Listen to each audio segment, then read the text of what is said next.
itu nggak ada dampak sama sekali bagi perekonomian masyarakat, nggak ada dampak. Nggak ada. Kenapa nggak ada dampak? Perekonomian itu tidak ketika teman berjalan itu tidak ketika infrastruktur itu mulus itu tidak.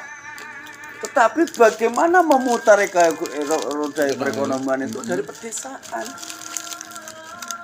Bagaimana mengintegrasikan antara penduduk pedesaan dan perkotaan agar terwujud kesetaraan? Jane lah ya, bangun dek jalan desa.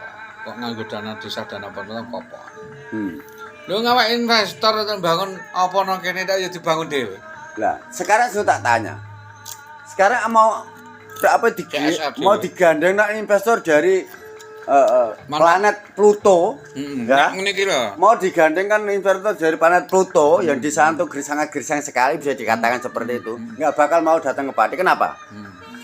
Melihat iklim politik itu tidak stabil.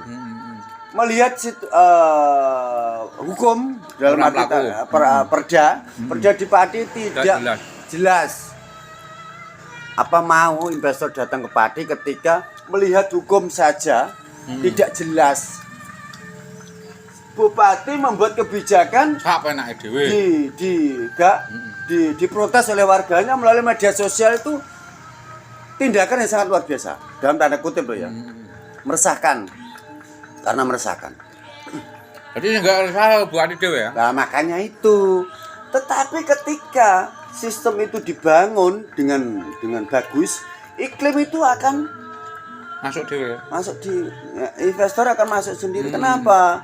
Ketika ini gini loh Pak, ini saya punya target kenaikan PBB itu dalam jangka 5 tahun ini naiknya 250%. Karena perda yang saya pakai pijakan ini minimal 20%, maksimal 200%. Tetapi kalau kami dalam 5 tahun ini mengaplikasikan itu, dengan otomatis kami kekurangan karena PAD kami sangat minim.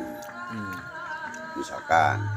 Lah, PAD ketika digalikan dari pajak. Enggak. Sekarang pajak itu enggak. Yang didapat dari rakyat ya, yang dipungut dari rakyat terus ya. Dengan yang diterima oleh daerah itu ada kebocoran berapa? Ya kebocoran itu ya. Nang hukum nah. Nah, ada kebocoran berapa? Buang tak kae.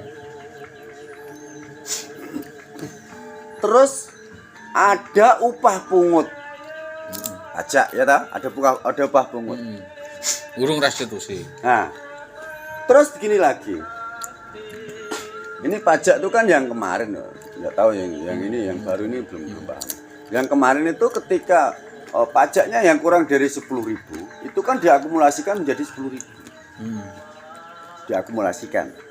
Ya kalau biayanya itu kemana? Iku sing repot tuh. Misalnya 2.500 datang 10.000. Heeh. Misalkan 7.500 itu diakumulasikan jadi 10.000. Kelebihannya kemana? Nah, kelebihannya kemana? Itu sudah berjalan setahun. Sarekat-sarekat. Ya makanya itu loh. Ya itu ya korupsi. Dan selama ini bisa dikatakan begini loh. Pak PBB P2 itu kan berdasarkan target. Itu loh soalnya. Kalau tidak dibuat target sekali khusus PBB P2 loh ya. Tidak dibuatkan target, tidak pakai target, sistem target. Ya memang kalau satu desa ini misalkan dapat berapa? 10 juta. Ya 10 juta. Itu dari berapa FPPT yang terkumpul per FPPT itu berapa? Nanti kan total keseluruhannya. Ada sekian. Jadi satu desa ini dengan luas area sekian, jumlah SPPT sekian, nominal bervariasi mulai dari sekian sampai sekian, terkumpullah dana misalkan 10 juta, misalkan pajaklah 10 juta. Disetorkan secara utuh 10 juta. Tetapi di situ ada administrasinya yang menerangkan bahwa upah bungut sekian persen. Kan upah bungut kan sah, dalam arti sah, masuk ke desa. Nah, terus lagi Hmm. kalau sampai kabupaten ada Papungan lagi juga sampai kabupaten. Hmm. Loh, misalkan 10% itu pihak desa dapat 3%, pihak kabupaten atau pihak bupati, pokoknya pihak Pemda lah, itu mendapatkan 7%. Loh, kan nggak imbang. Bayangkan di desa sarekat perangkat desa yang menjadi garda terdepan untuk memungut pajak hanya dapat bagian 3%. Sedangkan sing tukang ungkang sikil Juga pulang-pulang. untuk 7%. Nah, bupati masih mempunyai dana insentif, masih mendapatkan dana insentif dari PAD. Dari PAD bukan pajak. PAD. PAD kan tidak. Itu beras nih beras. Itu politik nah. Lah iya. Makanya Politik saya memperkaya pribadi. saya ngomongnya kan seperti itu. Demi rakyat. Memburu PAD, memburu insentif dengan dalih percepatan pembangunan. Saya berani ngomong karena saya paham kok. Jangkrik. Kecuali kalau memang Sudewo itu tidak menerima insentif dari PAD, nggak apa-apa. Gitu loh. Menonton kok. Nah iya makanya. Ketika nanti PAD-nya naik otomatis insentifnya kan besar. Tinggi. Berarti PAD-nya tinggi. Jadi insentif itu mengikuti berapa per kapita pendapatan ya? Iya.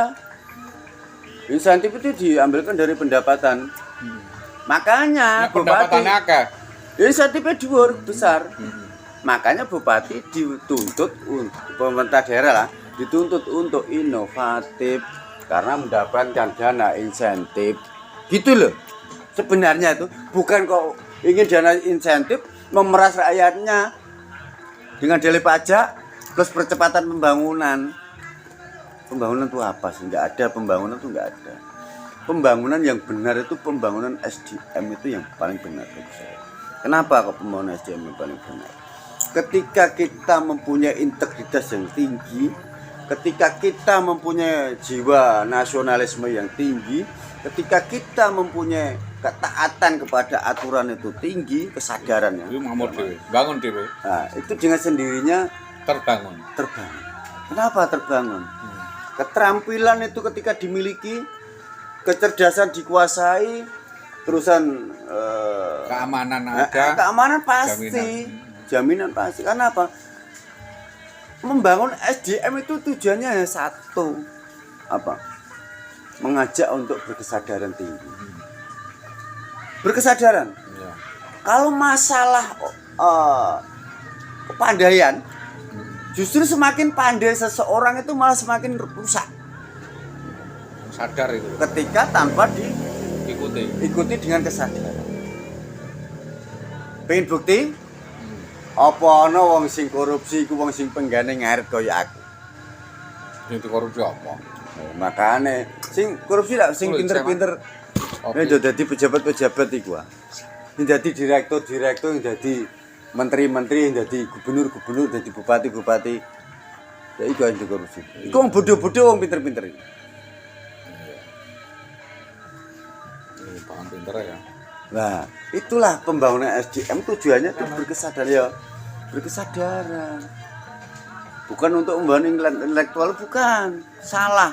Ketika membangun SDM itu untuk mewujudkan intelektual itu keliru bagi saya loh ya. Intelektual itu akan terbangun ketika kesadaran itu ada. Nomor satu itu kesadaran.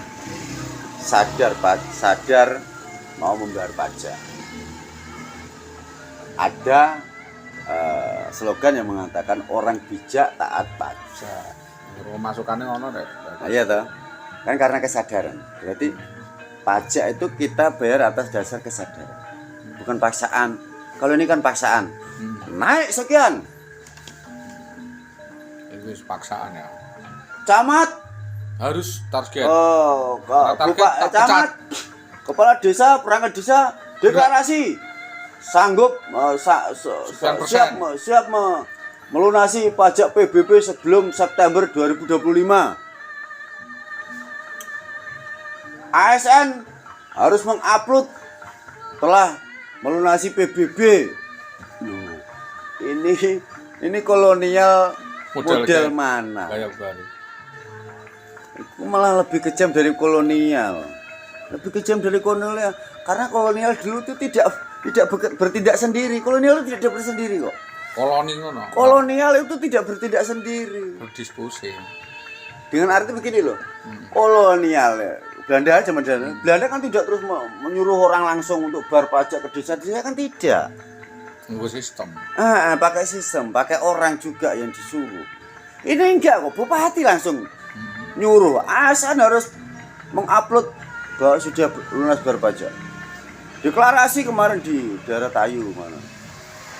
Perangkat desa dan camat deklarasi siap melunasi pajak PBBP 2 sebelum September.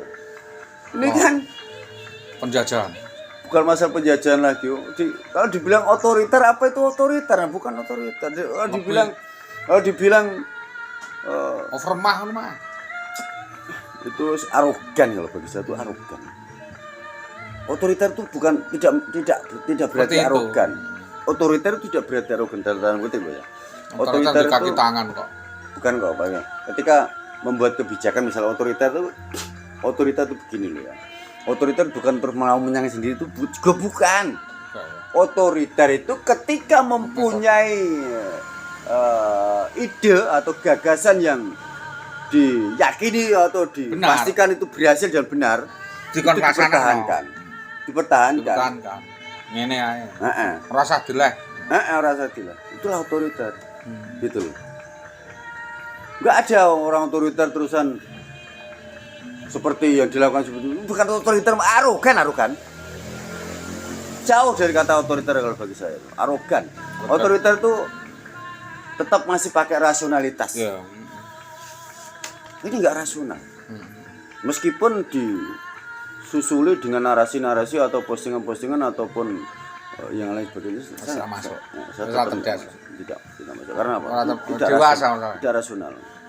Karena seorang pemimpin itu diwajibkan untuk membuat masyarakatnya itu tenang. Tidak terprovokasi, justru malah menuding seseorang yang sengkuni. Yang menghalang-halangi balane iko sengkuni. Ini kan enggak loh. Wong dia sendiri yang bikin kisruh kok. Kok masyarakat dadi sengkuni. Yang berontak kok enggak boleh loh. Ini demokrasi atau oligarki apa monarki ya? Kok monarki. Nah iya, ini demokrasi atau monarki? Kalau monarki ya, monarki zaman dulu ya. Penjara Bristol jebol ya karena kenaikan pajak. Nah ya Prancis. Monarki zaman dulu loh ya. Rakyat ditindas, ditumpaki, congok sebelah. Pokoknya kalau nggak nurut ya penggal kepala. Iya. Kan seperti itu. Iki apa digawe ngono?